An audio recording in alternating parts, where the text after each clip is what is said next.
नमस्कार दोस्तों, आप सभी का स्वागत है। बात करते हैं BPCC 110 यानी 110 सब्जेक्ट कोड की, जो आपके सामने है। यहाँ पर इस चैनल पर हमने साइकोलॉजी ऑनर्स के जितने भी इंपॉर्टेंट सब्जेक्ट्स बनते हैं BPCC 101 से लेके 114 तक हमने सारे कराए हैं। आपको दो दो क्लास सबके अंदर हमने प्रोवाइड किया आपको, एक इंग्लिश मीडियम में होती है और एक हिंदी मीडियम में। आज जो हम बात करेंगे अप्लाइड सोशल साइकोलॉजी की बात करेंगे थोड़ी सी। तो देखिए, अप्लाइड का क्या मतलब होता है। अप्लाइड का मतलब, जो अप्लाइड वर्ड है ये किससे बना है? ये शब्द बना है अप्लाई करने से। और अप्लाई का हम सभी को पता है, बचपन से शब्द को सुनते आए हम। किसी भी चीज़ को क्या करना दोस्तों? लागू करना, है ना, अप्लाई कर देना। किस चीज़ को लागू करना है? सोशल साइकोलॉजी को। क्या होती है सोशल साइकोलॉजी? भाई साइकोलॉजी का हमें मतलब पता है, हमने हमेशा से जाना है कि psychology is study of behaviour, या फिर आप कह सकते हैं ह्यूमन बिहेवियर। तो स्टडी ऑफ बिहेवियर क्या होता है? आप कहेंगे सर साइकोलॉजी होता है। यदि यही स्टडी ऑफ बिहेवियर किसकी की जा रही हो? सोसाइटी की जा रही हो। सोसाइटी के स्ट्रक्चर्स की, सोसाइटी में लोगों के एक दूसरे के प्रति व्यवहार की, सोसाइटी में आप कह सकते हैं सोसाइटी के साइकोलॉजी की, तो इसे हम सोशल साइकोलॉजी कहते हैं। अब इस सोशल साइकोलॉजी को पढ़ने के बाद यदि हम इसे क्या करने लगे? अप्लाई करने लगे अपनी लाइफ में, अपनी लाइफ के अलग अलग एस्पेक्ट्स में। समझ रहे मैं क्या कहना चाह रहा हूँ? सोशल साइकोलॉजी को पढ़ने के बाद यदि अपनी लाइफ में, अपनी लाइफ के अलग अलग एस्पेक्ट्स में हम सोशल साइकोलॉजी को अप्लाई करने लग जाए, है ना, we are going to apply, तो इसे हम क्या कहेंगे? अप्लाइड सोशल साइकोलॉजी कहेंगे। दोस्त बात समझ में आई या नहीं आई? चलिए अब इसमें देखिए कंटेंट टेबल क्या है। सबसे पहले आज हम जानेंगे definition of applied social psychology, कि सोशल साइकोलॉजी क्या होती है।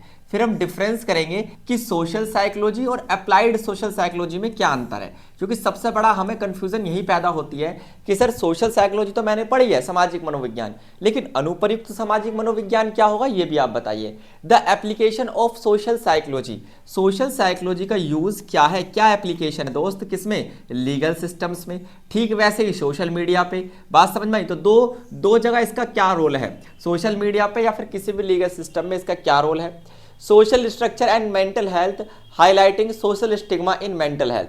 तो आपको बताना है दोस्तों कि मेंटल हेल्थ पर सोसाइटी के स्ट्रक्चर का क्या प्रभाव पड़ता है। दोस्त बात समझ में आई? ये भी आपको बताना है। तो कितने प्यारे प्यारे से आप देखिए यहाँ पर टॉप 5 कॉन्सेप्ट्स में लेकर आया हूं। ठीक है, चलिए समझने की थोड़ी सी कोशिश आप करना। यदि आपको कोई डाउट हो तो आप मुझसे कमेंट सेक्शन में पूछ सकते हैं दोस्त। क्लियर? अब देखिए definition of applied social psychology, एक ऐसी branch of social psychology that focuses on applying psychological theories, psychological principles, research methods to real world social issues. मतलब क्या है? ये किसकी ब्रांच है? सोशल साइकोलॉजी की ब्रांच है। किसकी ब्रांच? सोशल साइकोलॉजी की। सोशल साइकोलॉजी खुद एक ब्रांच है किसकी? आप कहेंगे सर साइकोलॉजी की। तो सबसे पहले जन्म होता है साइकोलॉजी का, साइकोलॉजी से निकल के आई सोशल साइकोलॉजी, और सोशल साइकोलॉजी से निकल के आती है आपकी अप्लाइड सोशल साइकोलॉजी। ये अप्लाइड सोशल साइकोलॉजी कहां से निकल के आती है? आपकी सोशल साइकोलॉजी से। ये फोकस करती है किस पे? अप्लाइंग, किस चीज पे फोकस करती है? अप्लाइंग साइकोलॉजिकल थ्योरीज, जो साइकोलॉजिकल थ्योरीज होती हैं, जो प्रिंसिपल्स होते हैं और जो रिसर्च मेथड्स होते हैं, जो भी साइकोलॉजी में हमने सीखा है उन सभी को अप्लाई करना है कहां पर? रियल वर्ल्ड में।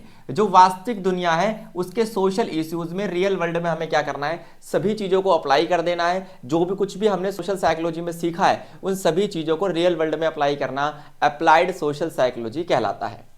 ठीक है दोस्त, इससे फायदा क्या होता है? इससे हम समझ पाते हैं और सोल्व कर पाते हैं क्या? अपनी आप कहेंगे दैनिक जीवन की समस्याएं जो समाज में होती हैं। और किस किस फील्ड में इसका यूज होता है दोस्तों? आप देखिए हेल्थ एजुकेशन में, बिजनेस में, लॉज में, ये तो हम पढ़ेंगे भी, और टेक्नोलॉजी में, और सोशल मीडिया पे। तो हर जगह आप देखिए, क्योंकि हम सोसाइटी को यदि समझ जाएंगे तो जितने भी हिस्से सोसाइटी में हैं या सोसाइटी से जुड़े हुए हैं उन सभी हिस्सों को समझने में सोशल साइकोलॉजी हमारी मदद करेगी।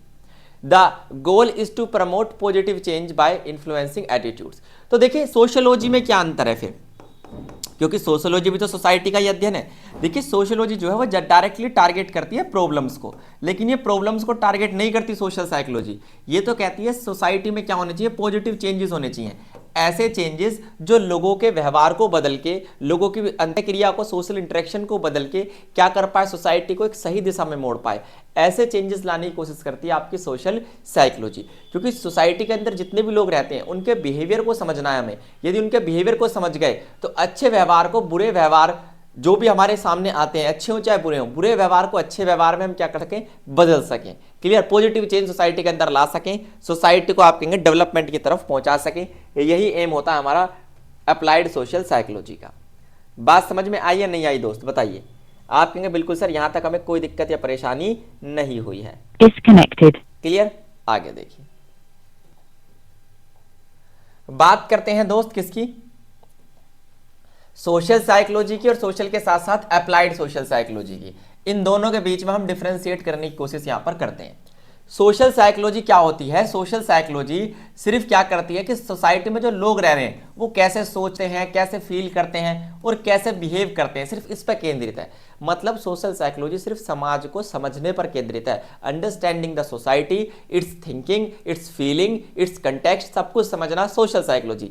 लेकिन अप्लाइड सोशल साइकोलॉजी जो है वो सिर्फ समझती नहीं है बल्कि साइकोलॉजिकल थ्योरीज को अप्लाई करती है ताकि जो दुनिया की समस्याएं हैं, जो समाज की समस्याएं हैं, उनको हल किया जा सके, सोसाइटी में पॉजिटिव चेंज लाया जा सके। मतलब क्या है, ये बिल्कुल ऐसा मान के चलिए ये खाने को समझना है और ये डायरेक्ट खा लेना है, दोनों में अंतर है ना। जैसे आप देखिए आजकल फूड ब्लॉगर्स क्या करते हैं, सिर्फ खाने की वीडियो बनाते हैं, खाता कोई और है उस खाने को कई बार। तो खाने वाला अप्लाइड सोशल साइकोलॉजी, सिर्फ खाने को देखने वाला समझने वाला सोशल साइकोलॉजी। बात समझ में, अप्लाई करना है।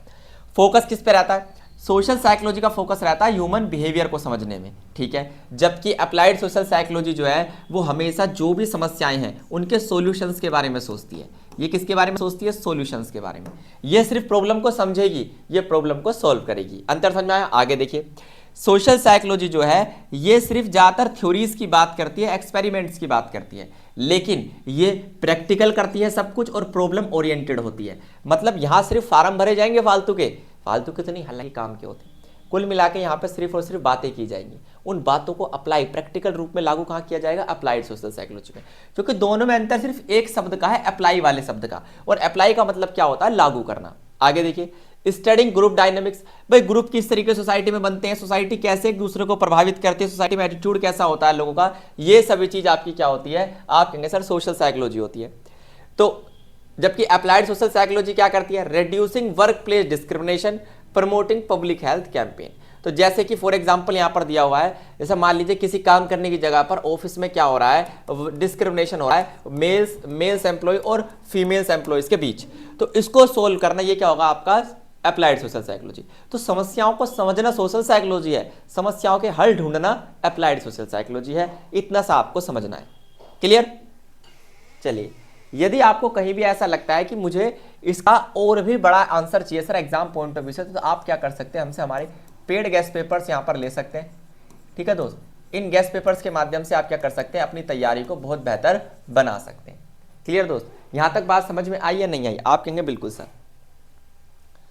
अब देखिए आगे, application of social psychology to legal systems. आपको पता जितने भी लीगल सिस्टम्स होते हैं वहां पर सोसाइटी को समझना एक एडवोकेट के लिए या फिर किसी भी लॉयर के लिए क्या होता है? बहुत ज्यादा इंपॉर्टेंट होता है। तो वहीं से कहानी को स्टार्ट करेंगे। Social psychology plays a crucial role in understanding how human behaviour impacts legal systems. तो अगर हम ह्यूमन बिहेवियर को समझ जाएंगे तो हम ये भी समझ जाएंगे लीगल सिस्टम्स को, जो आपका ह्यूमन बिहेवियर है वो कैसे प्रभावित करता है। जैसे आई विटनेस, टेस्टिमोनी और मेमोरी। फॉर एग्जाम्पल के लिए आपको पता है जब लीगल टर्म की बात आती है तो हम विटनेस की बड़ी बात करते हैं ना, गवाह जिसे आप कहते हैं। अब गवाह सच बोल रहा है, झूठ बोल रहा है। आई विटनेस को समझना, आई विटनेस समझते हो? जो घटना पर मौजूद गवाह होता है। मान लीजिए कोई एक्सीडेंट हुआ, वहां पर कुछ लोग खड़े थे, वो सभी क्या होंगे? आई विटनेस होंगे। तो उनकी टेस्टिमोनी को समझना, उनकी मेमोरी को समझने के लिए हमें साइकोलॉजी की जरूरत पड़ती है। Research shows that memory is reconstructive, making I witnesses testimonies unreliable. मतलब क्या दोस्तों? Factors like leading questions and stress can distort recall. यानी कि सीधी सी बात है, मान लीजिए आपने साइकोलॉजी पढ़ी हो तो आप इसमें यह चीज अंदाजा लगा सकते हैं कि कई बार जो आई विटनेस होते हैं उन्होंने जो देखा होता है वो भी सच नहीं होता। मतलब क्या है? यहां पर यह कहा गया है, एक लाइन समझिए कि memory is reconstructive, making I witness testimony unreliable. मतलब क्या है दोस्तों? जो यादें हैं उनको दोबारा बनाया जा सकता है। भाई मैंने कुछ देखा, मुझे याद था, वो हकीकत था, लेकिन फॉर एग्जाम्पल के लिए मेरे को बताया गया कि बोलना कुछ और है, फॉर एग्जांपल झूठा बयान।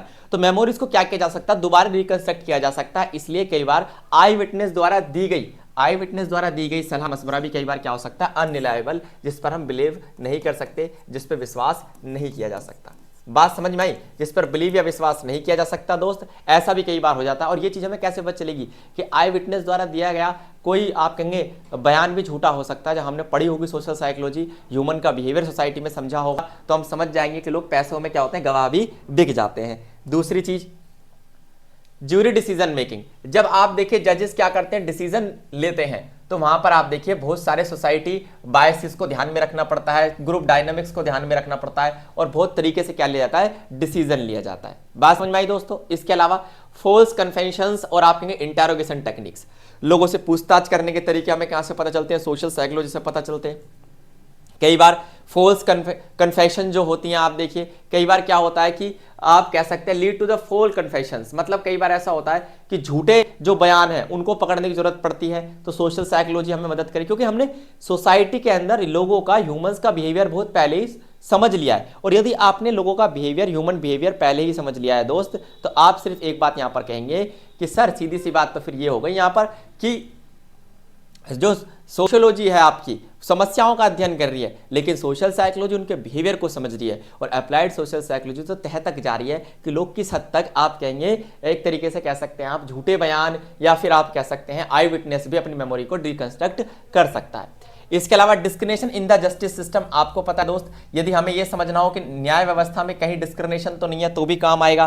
क्राइम प्रिवेंशन और रिहेबिलिटेशन, और किसी सोसाइटी में बहुत ज्यादा क्राइम है, क्यों है, इसको समझने हमारी सोशल साइकोलॉजी मदद करेगी, और उस क्राइम को कम करने में भी सोशल साइकोलॉजी हमारी मदद जरूर करेगी दोस्त। क्लियर?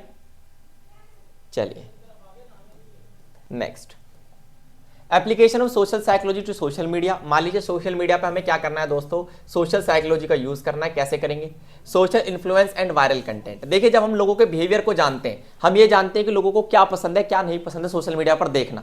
ध्यान से समझिए, यदि हम लोगों के बिहेवियर को जानते हैं और हम ये जानते हैं कि लोगों को सोशल मीडिया पर क्या देखना पसंद है और क्या देखना नहीं पसंद है, तो ऐसी कंडीशन में हम लोगों को सही से इन्फ्लुएंस कर पाएंगे और अपने कंटेंट को बहुत जल्दी वायरल कर पाएंगे। तो मतलब ट्रेंड्स को लेके आना, नए नए चैलेंजेस को क्या करना, वायरल करना, ये किस तरीके से होता है? याद रखिए, सोशल मीडिया इन्फ्लुएंसर बनने के लिए सबसे पहले आपको लोगों को समझना पड़ेगा, लोगों के व्यवहार को समझना पड़ेगा कि लोग क्या देखना चाहते हैं। अब देखिए आप इंस्टाग्राम पर आप देखेंगे बहुत ज्यादा लोग क्या करते हैं, आप देखिए गालियां ही यूज करते हैं, अब्यूजिव लैंग्वेज यूज करते हैं, क्योंकि लोग देखना चाहते हैं। तो कंटेंट मेकर जो हमारे क्रिएटर्स होते हैं वो समझ चुके हैं कि लोग क्या देखना चाहते हैं। लोग गंद देखना चाहते हैं तो गंद बना रहे ताकि वो वायरल हो। भाई सीधी सी बात है। ऑनलाइन परसुएशन एंड मार्केटिंग, भाई जरूरी नहीं है सोशल मीडिया पर सिर्फ इन्फ्लुएंसिंग होती है, मार्केटिंग भी तो होती है, एड्स वगैरह भी तो आते हैं। तो उसके लिए अपनी सही ऑडियंस को टारगेट करना, अपने जो भी आपका प्रोडक्ट है, सर्विसेज है, उसको ऑडियंस में आप कहेंगे उसकी बिक्री बढ़ाना, ये जो मार्केटिंग स्ट्रेटजीज होती हैं ये भी सोशल साइकोलॉजी से हमें कई बार पता चलती है, क्योंकि सोशल साइकोलॉजी हमें बिहेवियर को समझने में कहीं ना कहीं मदद कर रही होती है हर जगह। क्लियर? बात समझ में आई या नहीं आई? आगे चलें। Cyber bullying and online aggression. आपको पता है साइबर बुलिंग क्या होता है? हम सभी को पता है दोस्तों, इंटरनेट के माध्यम से किसी को क्या करना, बुल करने की कोशिश करना, नीचा दिखाना। ठीक है, तो इसमें क्या होता है, strategy like digital literacy campaigns helps reduce cyber bullying. तो साइबर बुलिंग को रोकने के लिए, साइबर बुलिंग को कम करने के लिए हम क्या कर सकते हैं, सोशल मीडिया के थ्रू कैंपेन चला सकते हैं, ऑनलाइन कैंपेन चला सकते हैं। और ये भी हमें कहाँ पढ़ने के लिए मिलता है? आप कहेंगे सर ये भी हमें पढ़ने के लिए मिलता है सोशल साइकोलॉजी में। फिर आता है FOMO, fear of missing out and social comparison. मतलब क्या है? Excessive social media use can lead to anxiety and depression. आपको पता है दोस्तों क्या होता है, मैं आपको बताता हूँ, एक छोटा सा एग्जांपल देता हूँ। मान लीजिए कोई टीचर है, वो बुक पब्लिश करने वाला है, हमें नहीं पता कब करने वाला है, लेकिन वो क्या करते हैं, एक्साइटमेंट बनाते हैं, जल्द ही एक गिफ्ट आएगा। ये कई बार ना एंजाइटी, स्ट्रेस क्रिएट करता है, पता नहीं अगली वीडियो कब आएगी, पता नहीं इसके चैनल, मान लीजिए मेरे 1 मिलियन फॉलोवर्स थे और उसमें क्या हुआ, आप कहेंगे हैक हो गई मेरी आईडी, फॉलोवर्स चले गए, एंजाइटी, स्ट्रेस। तो इसको रिड्यूस करने में कई बार क्या करते हैं, मदद करते हैं। तो जो हमारी अनरियलिस्टिक एक्सपेक्टेशंस होती हैं किससे, आपके सोशल मीडिया से, उन सभी को यहां पर मदद करती है हमारी समझने में। क्लियर दोस्त? अब देखिए नेक्स्ट कॉन्सेप्ट क्या है, सोशल स्ट्रक्चर का मेंटल हेल्थ पर क्या प्रभाव पड़ता है, हाउ सोशल स्ट्रक्चर अफेक्ट्स। देखिए एक वर्ड होता है इफेक्ट, इफेक्ट का मतलब होता है प्रभाव, लेकिन अफेक्ट्स का क्या मतलब होता है, बुरा प्रभाव। अफेक्ट जो वर्ड होता है इसका मतलब होता है बुरा प्रभाव, ये बात आपको समझनी है। तो हम यहां पर सिर्फ क्या कर रहे हैं, हाउ सोशल स्ट्रक्चर अफेक्ट्स, आप कह सकते हैं किसको, मेंटल हेल्थ को।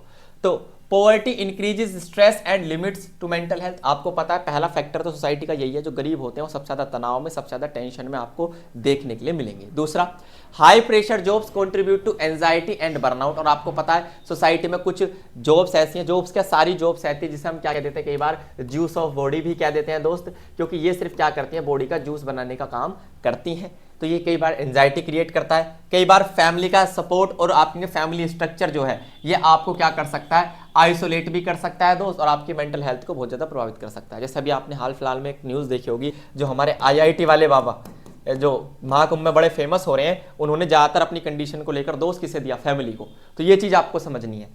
सोशल स्टिग्मा और मेंटल हेल्थ का क्या मतलब है? देखिए, स्टिग्मा का मतलब होता है to negative stereotypes and discrimination against individuals with mental health conditions, it exist in multiple forms. मतलब क्या दोस्त, स्टिग्मा का मतलब होता है नेगेटिव सोच, नकारात्मक भेदभाव वाली सोच, रूढ़िवादी सोच। महिलाओं के प्रति ज्यादा होता है स्टिग्मा, सोशल स्टिग्मा। अब देखिए कैसे, जैसे public stigma, society sees mentally ill individuals as a weak and dangerous. जैसे कि आपको पता है, सोसाइटी के अंदर जो थोड़े से भी मेंटली वीक होते हैं या फिर इंटेलेक्चुअल डिसेबिलिटी वाले पर्सन होते हैं, उनको सोसाइटी बायकॉट करती है, उन्हें अपने लिए खतरा मानती है कि ये कुछ भी कर सकता है, ये पागल है, मार भी सकता है हमें। तो वो चीज हमें समझनी है किससे? आप कहेंगे सोशल स्ट्रक्चर का मेंटल हेल्थ भी तो प्रभाव है, इससे क्या उसकी स्थिति सुधर जाएगी? आप कहेंगे नहीं सर, इस सोसाइटी के स्टिग्मा के कारण चीजें और बेकार होंगी। Self stigma, individuals internalise these stereotypes leading to low esteem. और आपको पता है कई बार स्पेशली वुमेन्स के अंदर आप देखेंगे इन रूढ़िवादी विचारों के कारण महिलाएं खुद में क्या हो जाती है, डिमोटिवेट। अगर सब ये कहने लगेंगे, घर में सबकी सोच ये होगी कि महिलाएं चार दीवारी के अंदर ही रहनी चाहिए, तो फिर महिलाओं को बढ़ने का अवसर भी नहीं मिलेगा और वो खुद में ही क्या होती रहेंगी, डिमोटिवेट होती रहेंगी। स्ट्रक्चरल स्टिग्मा मतलब क्या, इंस्टीट्यूशंस जैसे हेल्थ केयर और वर्क प्लेस डिस्क्रिमिनेशन जो है लोगों के प्रति, ये भी मेंटल इलनेस को प्रभावित करता है। तो मतलब ये सारे पॉइंट वो हैं जो किसी व्यक्ति की रिलेटेड किससे है, सोसाइटी से, और किसी व्यक्ति की मेंटल हेल्थ को प्रभावित करते हुए आपको दिखाई देंगे। दोस्त बात समझ में आई या नहीं आई? चलिए दोस्त, तो यहीं तक रखेंगे आज की क्लास को, फिर मिलेंगे एक ऐसी क्लास के साथ। थैंक यू, धन्यवाद, नमस्कार।